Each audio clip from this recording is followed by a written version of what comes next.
కానీ ఇక్కడ స్థానిక క్యాడర్ వేస్తున్న ప్రశ్న, స్థానిక క్యాడర్ వైపు నుంచి ఉన్న ఆందోళన, మమ్మల్ని ఏం పట్టించుకున్నారు, మేము ఇంకా ఎన్ని కేసులు పెట్టుకోవాలి.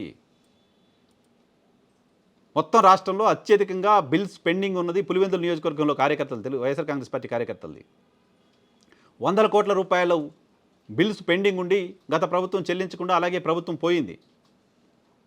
సో ఆర్థిక భారాన్ని మోస్తూ ఉన్నారు. ఆ బిల్స్ క్లియర్ చేయించండి అంటూ తెలుగుదేశం పార్టీకి సంబంధించిన నాయకుల చుట్టూ వైసీపీ నాయకులు తిరగడం చూస్తున్నాం. అక్కడ మీకు పర్సంటేజ్లు ఇస్తాం, మా బిల్స్ మాకు క్లియర్ చేసి ఇవ్వండి అంటూ తెలుగుదేశం పార్టీ నాయకత్వం దగ్గరికి వైసీపీ స్థానిక కేడర్ క్యూలు కట్టడం కనపడుతోంది. గతంలో ఎప్పుడూ లేనిది.